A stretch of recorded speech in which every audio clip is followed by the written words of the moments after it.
Hi everybody, it's Kate Cadillo again, your photopreneur coach, and welcome to my 2014 photography and business tips blog.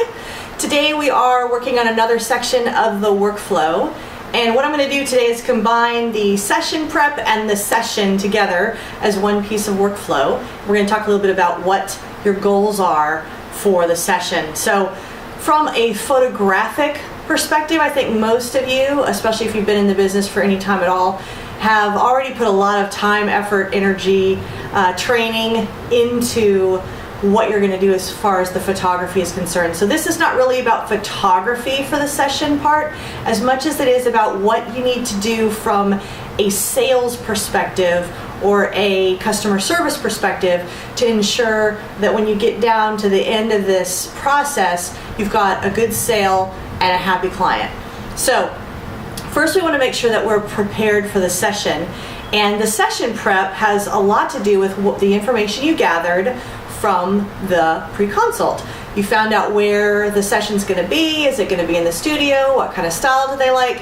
So you need to make sure that you have everything that you need to create what your client was looking for. So make sure that that information was tracked when you took it in the client consult, and make sure that when you pack and prep your equipment, especially if you're going off site, that you have all of that prepared and ready to get the images that they're looking for. Then when you get into the session, you want to make sure that whatever it was that they were telling you was the way that they wanted to go as far as displaying their images when you were talking in the pre-consult, you want to make sure that you're picturing that in your head and creating that sort of on their wall in your mind as you're setting up the posing for the sessions. If they've got a great spot on their wall that they want to put this gorgeous 30 by 40 image, but it's a vertical space, you've got to shoot vertically. Now that sounds really silly to say that, but if you haven't thought that through beforehand and thought through that, oh, I need to be posing this vertically, that's a hugely critical piece. And if you don't do that, or if you don't shoot both vertical and horizontal, then when you get to that sales presentation and they're like, oh, I love this, but it's not going to work vertically. And you remember that spot, it's vertical.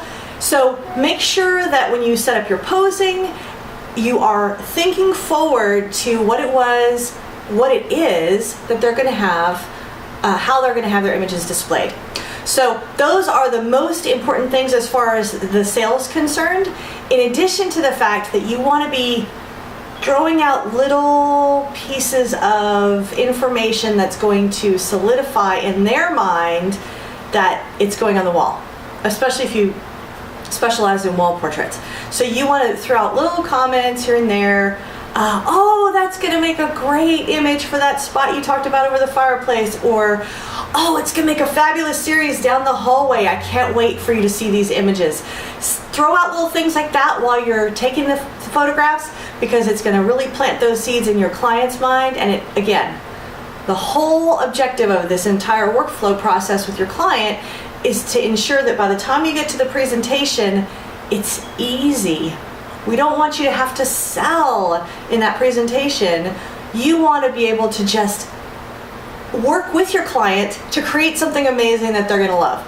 So that's the session part, and I appreciate you joining me today. I look forward to seeing you tomorrow.